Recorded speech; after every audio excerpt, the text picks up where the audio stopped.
All right, guys, I'm back, and I'm looking at something today. We're doing this together. This is a togetherness thing. It's not just me. It's not just you. We're a group. We're a family. So today, wow. All right. You know what? Not going to edit it out. Leaving it in. Today, we are looking at something from a brand that is new to me, came to me. This is from not only a viewer, okay, but this is somebody that has been a customer. Some custom work, and actually I'm pretty proud of it, so I'm going to show it to you. Here, take a look.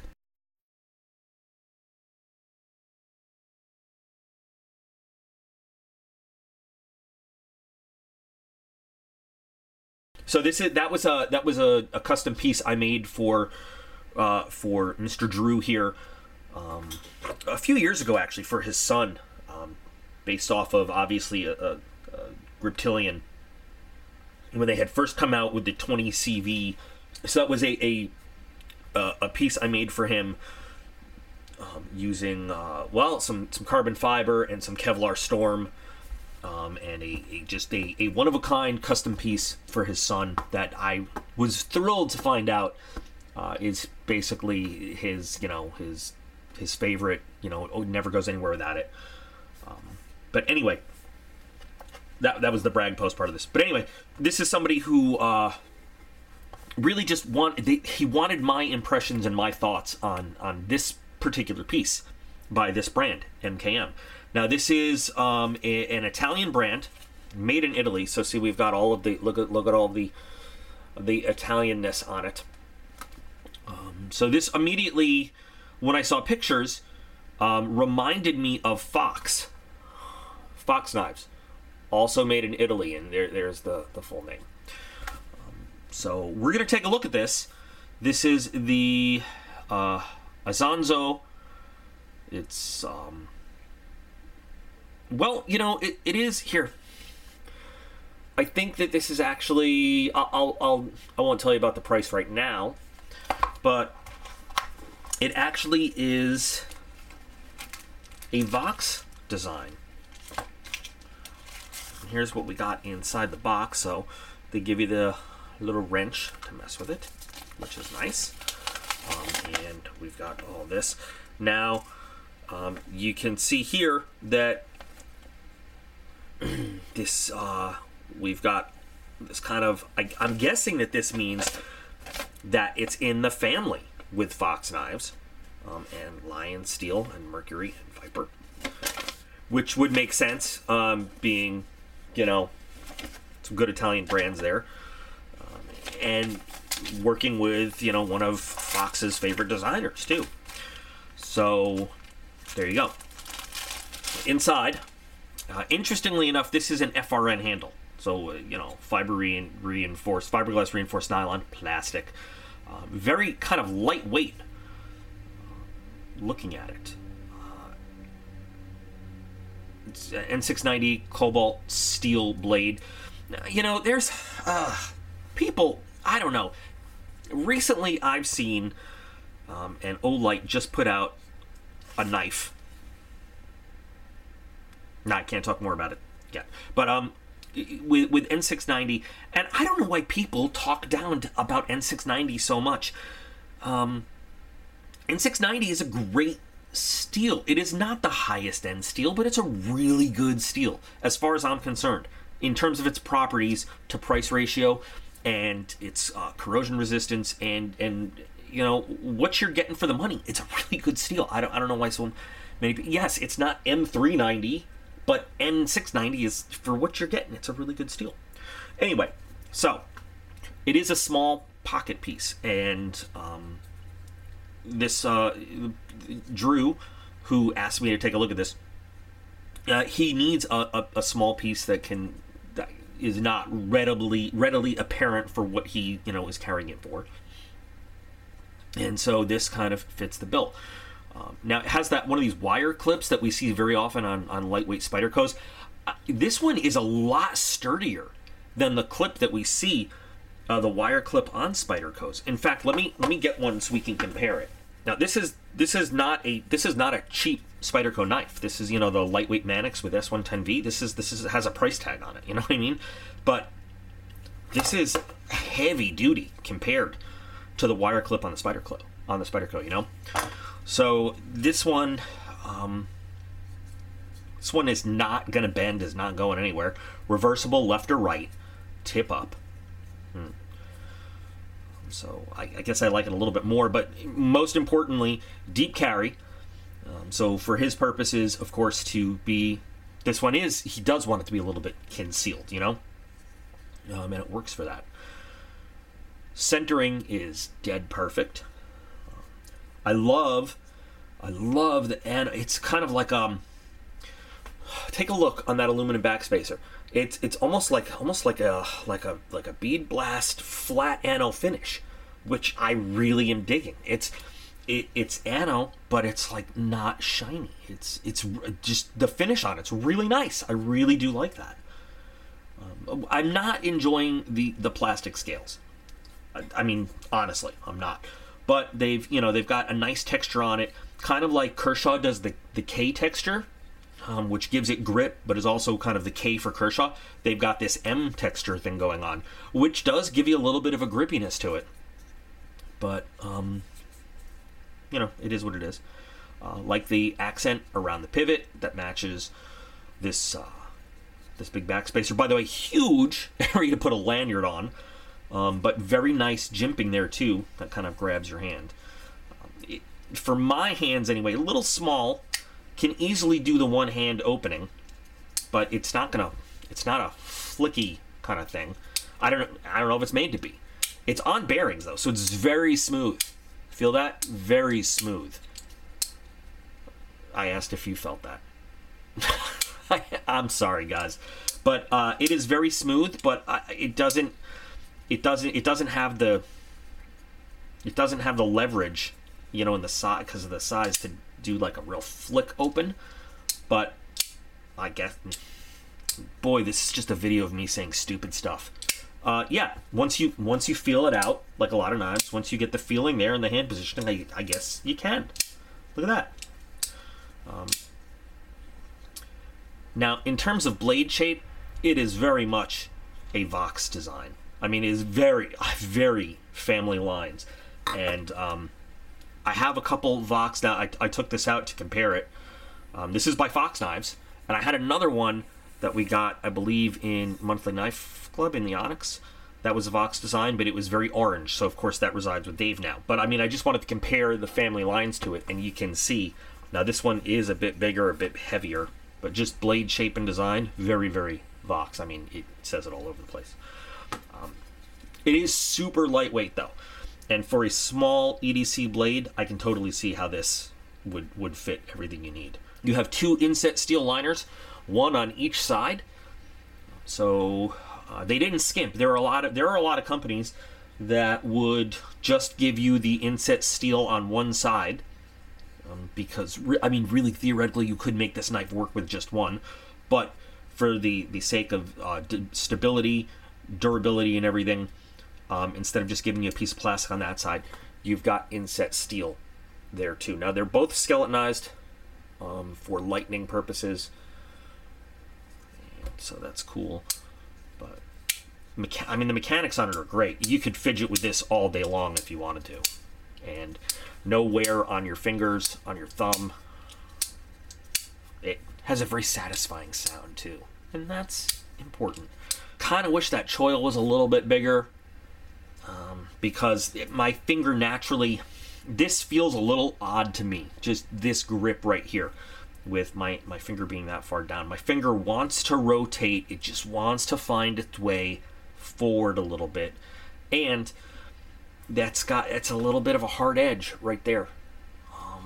So I imagine if this was my knife and I was just messing around with it, and I do fidget with knives, in fact, I can't tell you how many times I've just been, and I'm sorry, everything goes back to military days, guys. It's not going to stop. It always is. But I can't tell you how many times I've been sitting in a staff meeting or something, or an NCO meeting, or whatever, or a mission briefing, and I've just been playing with a knife. My commander has said to whoever it is, the crew leader had turned around to me and just been like, fucking put it away. Like, stop it. But I fidget with knives all the time. It's just something I do.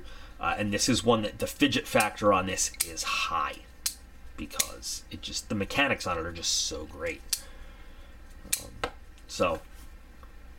But anyway, the point is, I would be prone to just, it's so small and so lightweight, and the mechanics on it, the engineering is so good, that I would be prone to just mess with it. And sooner or later, I know that my finger would end up cut by that corner right there. It would. Whereas on a design like this, which is a little bit bigger, it feels more natural to have your hand on that bigger handle and not rotate forward. But even if it did, it's got, see how it's got that little bit more of an angle. So even if my finger goes there, it doesn't naturally have that sharper point. That's what I'm saying. But I would end up cut from time to time. I would. And you know what? It would happen. Some people are more anxious about it or sensitive about it than others. Let's face it, knife guys and gals and llamas, you end up building up a tolerance to little cuts on your fingers sooner or later over time. You do, because you're like, I cut myself sharpening again, or I was just fidgeting with my blade and I cut myself again. It happens. But it would be nice to not have that so close there. But we take it in stride, because this is meant to be a small EDC blade, a small convenience blade. I don't like small knives. I don't, but I do. I understand the purpose of this one, and I like the design. I love N690 as a steel, as a lower priced, not cheap, but a lower priced steel that gives you great properties. I love Vox designs as a whole. This blade shape is great for so many different EDC kind of tasks. So, number one, you can get this up and under stuff very nicely because of the design. It's almost a reverse Tonto, but not quite. You've got this nice sweeping belly, so you've got a lot of good slicing tasks in there. Whether you're just cutting through tape, cutting through boxes, just doing some general stuff, you can use it to cut some food. Whatever you need to do, this is a great general purpose blade. No serrations, just nice. I love that sound. Nice, just fine edge. Looks like the bevel is very even on both sides. Looks like it's been ground to a very nice grit on there. You know what? I need to get some cutting money, or we can just use this piece of paper that came in it. Very nicely finished. This is some thin legal paper. I mean, this yellow legal paper, very, very thinly, very fine, thin paper. I mean, it cut through just no problem. Feels good. Balance on it is really nice too, because you have this aluminum on one end of your plastic scales. You have the steel blade on the other, so it really does give it a nice feel and balance there. I'm not saying you should throw it or anything like that, but nice lockup. Looks like a ceramic ball detent, and the detent on it is just perfect. I mean, it's really nice. Take a look at the lockup there. No travel, no stickiness. Centering is still perfect. Take a look at how much space there is, if you can see there, between the knife and the blade potentially touching anything. Great flow through on there. You're not going to get any kind of gook or gunk jamming that blade mechanic up at all. I think this is a great small EDC. If you're into the small EDC blade, this is more of my size and my speed for an EDC kind of knife. This guy right here. This is not on bearings. This is just on washers. So it is a much slower kind of. This one needs to break in. I haven't used it for anything since I got it. But this engineering and mechanical movement on this knife would be awesome. But nice stone wash and everything. I really don't have a lot of criticism of it besides the clip, the small size of it, and the plastic on it. I was asked to be kind of critical of it and come up with whatever kind of, Doc P-ish kind of review I could. I guess my one big criticism of this thing would be the price. I said we were going to talk about it later. Knife Center and Blade HQ right now, this thing's going to run you $85. I think that's a bit overpriced for what you're getting. However, we are talking about made in Italy, not made in China. I have talked about the mechanics. I think the steel is worth it. Now, there is a jade version for $109 on Blade HQ with sheep's foot blade. And if anybody wanted to get me and this channel a nice present, please feel free to go ahead and purchase that for this channel and for me. And you will be a superstar fan of the channel, of course. I would love to have the jade version, but again, that's, the price tag on this is pretty high. But you are getting it's not like you're getting, made in Italy versus made in China is a very different thing. The quality on it is very high. I don't know if I could say it's an $85. I mean, it is, but you've got a great designer's name behind it. Fit and finish on this is excellent. The materials, except for the FRN. I mean, that's the thing. If you were getting G10 or micarta, this blade steel, this great finishing on the aluminum, I might be totally behind $85. I might. I don't know with the I don't know. Jade G10, 690 cobalt steel, beautiful ano, aluminum backspacer with form and function this good. I could see myself saying $85. Okay, but the FRN is throwing me off. It really is. I don't know. So how do you guys feel about this with an $85 price tag? Because even Drew, the one who wanted me to look at this, said, yeah, that's the pricey part. It's the $85. It's, he recognizes. But he really likes this knife and wanted my opinion on this knife. That's the whole point of this video. So we're showing this knife to the masses, to you guys. So we're showing this knife to you guys, doing the review, seeing what you guys think. But also, my opinion was requested. So what do you guys think? And I'm going to ask your opinions for the comments in a part A, part B. What do you guys think of the knife? Forget the price tag. What do you guys think of the knife as a whole, as a piece? But then I want you to consider, what do you guys think of this as an $85 knife? Do the factors that we talked about, the fit and finish, the mechanics, the materials, the being an Italian-made piece, count towards that price to you? Or do you just look at it in terms of size and materials and say, yes, price is good, no, price is not? I'm curious and I want to know. What do you guys think of this as being an $85 knife? And I'm going to say that again, an $85 knife. Just to, to give you an example, an $85 Kubi knife, though it is made in China, would have, S35 steel and titanium and anodized accents and stuff. So is it being made in Italy worth that extra price with what really is a lower end steel and handle materials? Does that justify the $85 price tag to you guys? Or would you rather spend that $85 on what is actually a superior steel and, superior handle materials, but it comes from a Chinese production facility? And I'm going to tell you that I think that the fit and finish on both those knives would be the same, because Kubi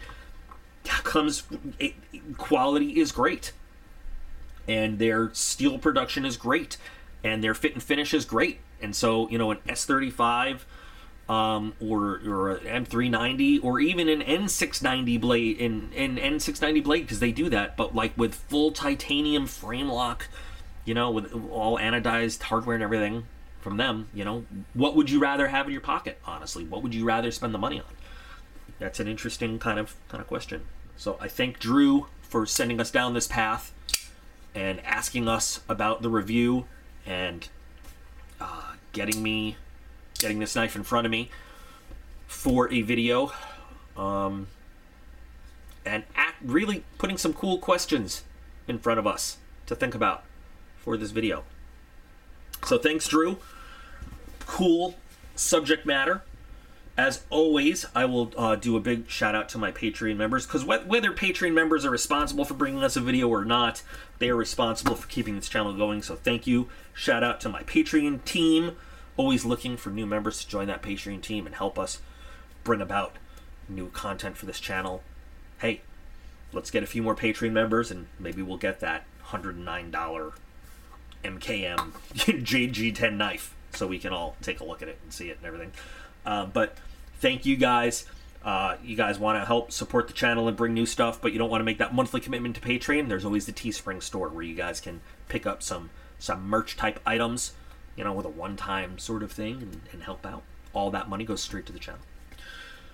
But you guys all do help this channel out just by watching the videos, just by being cool members, subscribing, you know, members of the community, subscribing to the channel and participating. And I'm always thrilled to do the viewer requests. You know, I love to making content that you specifically ask for is the best way to make sure that I'm making the videos you guys want to see.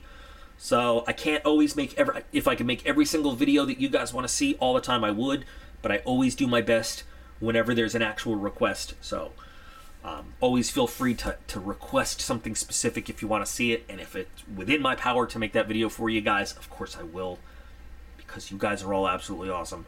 I appreciate every single one of you, and I will be back again real soon.